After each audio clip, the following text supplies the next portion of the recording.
Friends, welcome back to my channel. അച്ചൂടനെ വീട്ടിൽ കൊണ്ടാക്കാനും അച്ചൂടന്റെ അമ്മയെ കാണാനുമായിട്ട് അച്ചൂടന്റെ വീട്ടിന്റെ മുറ്റത്ത് എത്തിയിരിക്കുകയാണ് മേഘനാഥൻ. കാറിൽ നിന്നുകൊണ്ട് സംസാരിക്കുന്നു. ഇതാണല്ലേ അച്ചുവിന്റെ സാമ്രാജ്യം?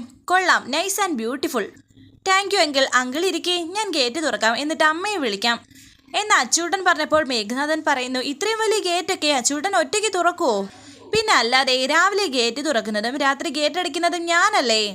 അങ്കിൾ വണ്ടി എടുക്ക്, ഒരു മിനിറ്റ് എന്ന് പറഞ്ഞ് കാറിൽ നിന്നും ഇറങ്ങുകയാണ് അച്ചൂട്ടൻ.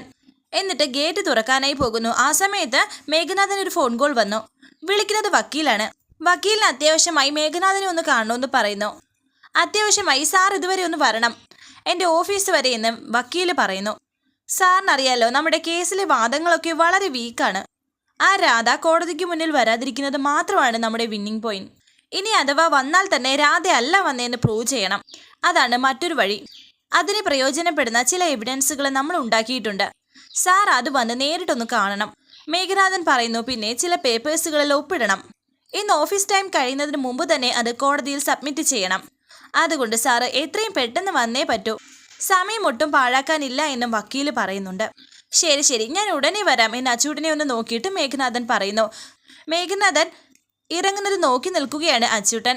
മേഘനാഥൻ കൊണ്ടുവന്ന ഗിഫ്റ്റ് എടുത്ത് അച്ചൂട്ടൻ്റെ അടുത്തേക്ക് വന്നിട്ട് പറയുന്നു, അച്ചു, ഇന്നും അങ്കിളിന് ഒഴിവാക്കാൻ പറ്റാത്തൊരു മീറ്റിംഗ് അത്യാവശ്യമാണ്. ഇന്നും നിന്റെ അമ്മയെ പരിചയപ്പെടാനും ടൈം സ്പെൻഡ് ചെയ്യാനും സാധിക്കില്ല. അത് കേട്ട് അച്ചൂട്ടൻ പറയുന്നു, സാരമില്ല അങ്കിൾ, അങ്കിളിൻ്റെ ബിസിനസ്സൊക്കെ വലിയ വലിയ കാര്യങ്ങളല്ലേ, അച്ചുവിൻ്റെ വീട്ടിൽ വേറൊരു ദിവസം കയറിയാലും മതി. ഏതായാലും ഞാൻ അമ്മയെ വിളിക്കട്ടെ, അങ്കിളിനോടൊന്ന് ഹലോ പറയാൻ. അമ്മയെ എന്ന് ഉറക്കെ വിളിക്കുകയാണ് അച്ചൂട്ടൻ. അയ്യോ മോനെ പ്ലീസ്, ഒട്ടും സമയമില്ലടാ. എന്തായാലും ഇപ്പോൾ ഞാൻ വീട് കണ്ടല്ലോ, ഇനിയിപ്പോൾ എപ്പോൾ വേണമെങ്കിലും വരാമല്ലോ.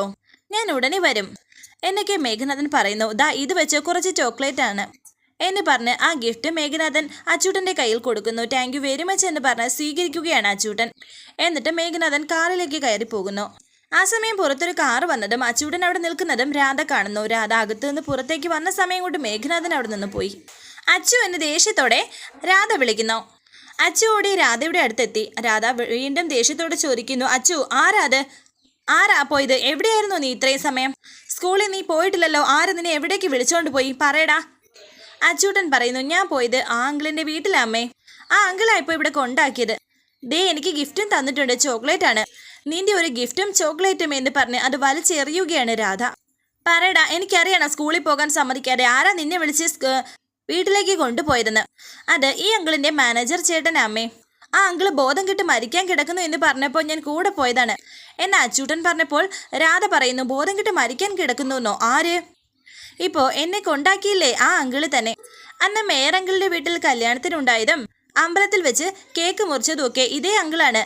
ഞാൻ പറഞ്ഞിട്ടില്ലേ, ഞാൻ മോനെ നഷ്ടപ്പെട്ടു പോയ ഒരു പാവ അങ്കിളിനെ കുറിച്ച്. ആ അങ്കിളാണ് ഇപ്പോൾ വന്നിട്ട് പോയത്. അത്രയ്ക്ക് ഇഷ്ടമായിരുന്നെങ്കിൽ പിന്നെന്താ ഞാൻ വരുന്ന മുമ്പേ ഇവിടെ നിന്ന് പോയത്? എനിക്ക് ആളിനെ ഒന്ന് പരിചയപ്പെടണമായിരുന്നല്ലോ എന്ന് രാധ പറയുന്നു. പരിചയപ്പെടാനാ അമ്മ വന്നത്, അപ്പോഴാ എന്തോ ഒരു അത്യാവശ്യം കാരണം പോവേണ്ടി വന്നത്. പാവ അങ്കിളിനെ കടുത്ത പനി വന്ന് ബോധം പോയി കിടക്കുമായിരുന്നു. അപ്പോഴാ മാനേജർ ചേട്ടൻ വന്ന് എന്നെ വിളിച്ചത്. ഞാൻ ആദ്യം അമ്മയോട് പറയണമെന്ന് പറഞ്ഞതാണ്. അപ്പോൾ അങ്കിള് പറഞ്ഞു, സുഖമില്ലാത്ത ഒരാളെ ചികിത്സിപ്പിച്ചാൽ അച്യുതൻ്റെ അമ്മയ്ക്ക് സന്തോഷമേ വരൂ, ദേഷ്യപ്പെടില്ല എന്ന്. എന്നിട്ടും എന്തിനാ അമ്മയെ ദേഷ്യപ്പെടുന്നത്?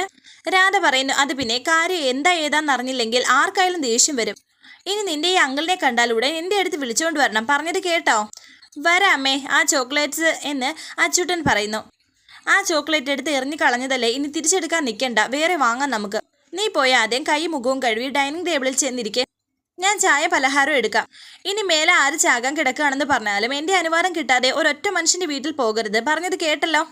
കേട്ടു എന്ന് അച്ചൂട്ടൻ പറഞ്ഞപ്പോൾ രാധ പറയുന്നു, കേട്ടാ പോരാ, അനുസരിക്കുക എന്ന അച്ചു. ആ എന്നാ ചെല്ലങ്ങോട്ട് എന്ന് രാധ പറഞ്ഞതുപോലെ അച്ചൂട്ടൻ അകത്തേക്ക് കയറിപ്പോയി. ഇതാരാ ഇവൻ്റെ ഈ അങ്കിൾ കക്ഷി? അന്ന് ക്ഷേത്രത്തിൽ വെച്ചും കാണാൻ പറ്റിയില്ല, ഇന്നും കൈവിട്ടു പോയി. ഏതായാലും ആള് അപകടകാരി അല്ലെന്ന് വേണം കരുതാൻ. അല്ലെങ്കിൽ അച്ചൂട്ടനെ കാണുമ്പോൾ ഇത്രയൊക്കെ വാത്സല്യം കാണിക്കുമോ? ഏതായാലും കഴിഞ്ഞത് കഴിഞ്ഞു. നെക്സ്റ്റ് ടൈം അച്ചുവിൻ്റെ അങ്കിളിനെ ഞാൻ എൻ്റെ മുന്നിൽ കൊണ്ടുവന്ന് നിർത്തും, അത് തീർച്ചയാണ്. അങ്ങനെ രാധ അകത്തേക്ക് പോയി. പിന്നീട് കാണിക്കുന്നത് കൃഷ്ണൻ വീട്ടിലേക്ക് വന്നു. പുഷ്പൻ ചോദിക്കുന്നു, എന്തായി പോയ കാര്യം? ഇവൻ്റെ നമുക്ക് തന്നെ കിട്ടുമോ?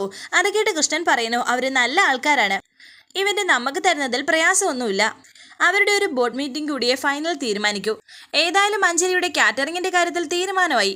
അതെങ്കിലും നടക്കട്ടെ, അവർ വല്ലാതെ വിഷമിക്കുന്നുണ്ടെന്നാണ് എനിക്ക് തോന്നുന്നത് എന്ന് പുഷ്പം പറഞ്ഞപ്പോൾ കൃഷ്ണൻ പറയുന്നു, അത് തന്നെ എനിക്ക് തോന്നിയത്. അവർക്ക് എന്തൊക്കെയോ പ്രശ്നമുണ്ട്. സാമ്പത്തിക പ്രശ്നം മാത്രമല്ല, അതിലും വലിയ വലിയ പ്രശ്നങ്ങൾ അവർ നേരിടുന്നുണ്ട്. അതെന്താ അങ്ങനെ വിചാരിക്കാൻ എന്തെങ്കിലും കാരണമുണ്ടെന്ന് നിനക്ക് തോന്നി. എന്നെ കൊണ്ട് അഞ്ജലി ഒരു പ്രോമിസ് ചെയ്യിപ്പിച്ചു. അഞ്ജലിക്ക് എന്തെങ്കിലും സംഭവിച്ചിട്ട് ആ പെൺകുട്ടികളും അച്ചുവും അനാഥരായി പോയാൽ ഞാൻ അവരെ സംരക്ഷിച്ചോളാം എന്നൊരു പ്രോമിസ്.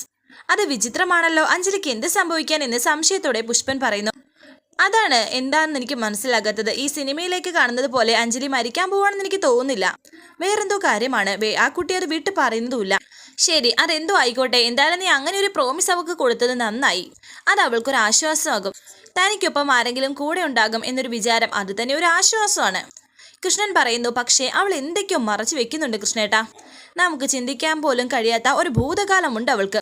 അതിപ്പോൾ ഏതൊക്കെയോ തരത്തിൽ അവളെ വേട്ടയാടുന്നുണ്ടെന്ന് തോന്നുന്നു. അതിനെക്കുറിച്ചൊരു ഭയത്തിലാണ് ഇപ്പോൾ അവൾ എന്നെ കൊണ്ട് ഒരു പ്രതിജ്ഞ എടുപ്പിച്ചത്. ശരി, എന്തോ ആയിക്കോട്ടെ. ഇന്നല്ലെങ്കിൽ നാളെ അവൾ അത് നിന്നോട് പറയും, ഉറപ്പാണ്. ഇപ്പോൾ ഏതായാലും അവർ വെറും സാധുക്കളാണ്, ആരോരുമില്ലാത്തവർ. ബന്ധുക്കൾ എന്ന് പറയാൻ അവർക്ക് നമ്മളെ ഉള്ളൂ. ആരെയും വഞ്ചിക്കാത്ത, ആരോടും ചതി ചെയ്യാൻ അറിയാത്ത അവരെ സഹായിച്ചാൽ നിനക്ക് പുണ്യമേ കിട്ടും. പറ്റുന്ന വിധത്തിലൊക്കെ നീ അവരെ സഹായിക്കണമെന്നാണ് എൻ്റെ ഒരു അഭിപ്രായം. ആ സമയത്ത് കൃഷ്ണനൊരു ഫോൺ വരുന്നു. മുരളിയുടെ ഒരു ഫ്രണ്ടാണ് വിളിക്കുന്നത്. മുരളിയുടെ ചേട്ടനല്ലേ എന്ന് ചോദിക്കുന്നുണ്ട്. ഞാനിവിടെ ഓട്ടോ സ്റ്റാൻഡിലെ യൂണിയൻകാരനാണ്. മുരളിയുടെ സുഹൃത്താണ്. ആ സുനിലില്ലേ, സൂപ്പർ മാർക്കറ്റ് നടത്തുന്ന കരാട്ടെ സുനിൽ, അവനും കുറച്ച് കൂട്ടുകാരനും കൂടി വന്ന് നമ്മുടെ മുരളിയെ പിടിച്ചോണ്ട് പോയി എന്ന് ഈ രവീന്ദ്രൻ പറഞ്ഞപ്പോൾ കൃഷ്ണൻ ചോദിക്കുന്നു, പിടിച്ചോണ്ട് പോയോ? എന്തിനാണെന്ന് എനിക്ക് അറിയില്ല. മുരളിയും സുനിലും തമ്മിൽ നല്ല അടുപ്പത്തിലായിരുന്നെന്ന് ചേട്ടൻ അറിയാലോ. ഇടയ്ക്ക് എന്തോ ചെറിയ കശപിശ ഉണ്ടായെന്ന് കേട്ടു. അതിന്റെ കണക്ക് തീർക്കാനാണോന്ന് അറിയില്ല. അവരിവിടെ വന്നപ്പോൾ സ്റ്റാൻഡിൽ 2 ഓട്ടോക്കാരെ ഉണ്ടായിരുന്നുള്ളൂ. ഞങ്ങൾക്കൊന്നും ചെയ്യാൻ കഴിഞ്ഞില്ല. അതുകൊണ്ടാണ് ചേട്ടനെ വിളിച്ചറിയിച്ചത്. ശരി, ഞാൻ നോക്കിക്കോളാം. രവീന്ദ്രൻ ഫോൺ വെച്ചോളാം. പുഷ്പേട്ട, അവിടെ മുരളിക്ക് എന്തോ പ്രശ്നമുണ്ടെന്ന് നമുക്കൊന്ന് ഇടപെട്ടാലോ എന്ന് പുഷ്പനോട് പറയുകയാണ് കൃഷ്ണൻ. എന്നാവാ പോകാം എന്ന് പറഞ്ഞ് തോർത്തെടുത്ത് തലയിൽ ചുറ്റിയിട്ട് മുണ്ടും മടക്കി കുത്തിയിറങ്ങുകയാണ് പുഷ്പൻ. മുരളിയെ സുനിലും വേറെ കുറച്ച് ആൾക്കാരും കൂടി കാറിൽ പിടിച്ചുകൊണ്ട് പോകുന്ന വഴി കാറിൽ വെച്ച് നല്ല അടി കൊടുക്കുന്നുണ്ട് മുരളിക്ക്. കഴുത്തിൽ കത്തി വെച്ചത് കാരണവും അപ്പുറത്തും ഇപ്പുറത്തും ഇരിക്കുന്ന 2 ഗുണ്ടകൾ കയ്യിൽ മുറുകെ പിടിച്ചത് കാരണവും ഒന്നും ചെയ്യാൻ കഴിയുന്നില്ല മുരളിക്ക്. ഇതിനിടയിൽ തൊട്ട് മുൻസീറ്റിലിരിക്കുകയാണ് സുനിൽ. ലഹരി എന്തോ വെക്കുന്നുണ്ട്. ഇടയ്ക്ക് മുരളിയെ നോക്കുകയും ചെയ്യുന്നു. മുരളി ദേഷ്യത്തോടെ സുനിലോട് പറയുന്നു, എടാ സുനിലെ, നീ ഈ കളിക്കുന്നത് തീക്കളിയാണ്. എന്നെ മര്യാദയ്ക്ക് ഇറക്കി വിടുന്നതാണ് നിനക്ക് നല്ലത്. അയ്യോ പറ്റില്ലല്ലോടാ മോനെ, എനിക്ക് മര്യാദ അല്പം കുറവാണ്. നീ എൻ്റെ സ്ഥാപനത്തിന്റെ മുന്നിൽ വെച്ച്, എൻ്റെ സ്റ്റാഫുകളുടെയും നാട്ടുകാരുടെയും മുന്നിൽ വെച്ച് നീ മര്യാദ കാണിച്ചില്ലല്ലോ എന്ന് സുനിൽ പറഞ്ഞപ്പോൾ മുരളി പറയുന്നു, അതിന് നിന്നോട് അവളെ കയറി പിടിക്കാൻ ആര് പറഞ്ഞു? അതുകൊണ്ടല്ലേ എനിക്ക് എൻ്റെ നിയന്ത്രണം പോയത്. അതിന് ഞാൻ അവളെ കയറി പിടിച്ചോ ഇല്ലയോ എന്ന് നീ കണ്ടോ? ഇല്ലല്ലോ. പിന്നെ എങ്ങനെ വിശ്വസിക്കും ഞാൻ തെറ്റ് ചെയ്തെന്ന് എന്ന് സുനിൽ പറയുന്നു. അവള് പറയുന്നത് ഞാൻ വിശ്വസിക്കും. അവൾ എന്നോട് കള്ളം പറയില്ല.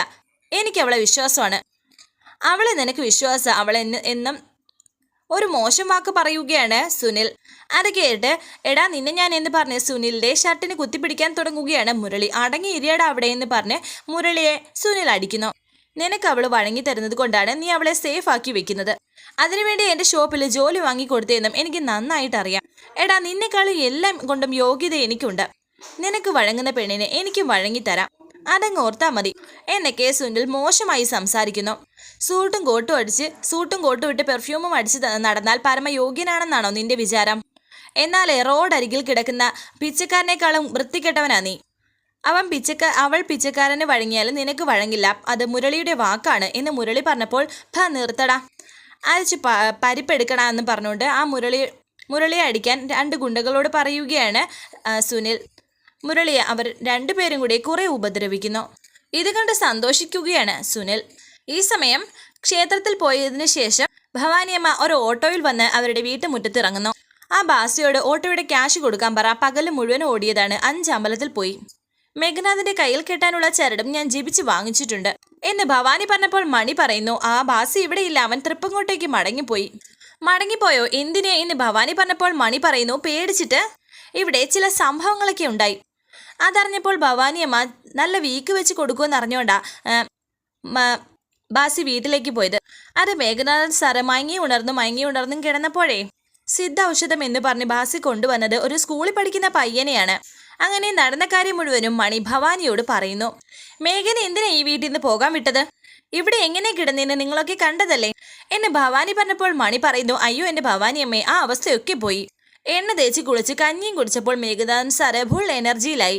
ഇനിയിപ്പോൾ ഈ ജപിച്ചുകൊണ്ട് വന്ന ചരടൊക്കെ ഭവാനിയമ്മ സ്വയം കെട്ടിയാൽ മതി എന്ന് മണി പറഞ്ഞപ്പോൾ ഭവാനി പറയുന്നു, ദൈവദോഷം പറയാതെ, ഇത് അവന് വേണ്ടി വാങ്ങിച്ചതല്ലേ, ഞാൻ കിട്ടിയാൽ എങ്ങനെ ശരിയാകും. അങ്ങനെ അവർ സംസാരിച്ച് നിൽക്കുന്നു. ഓട്ടോക്കാരന് മണി ക്യാഷ് കൊടുക്കുന്നു.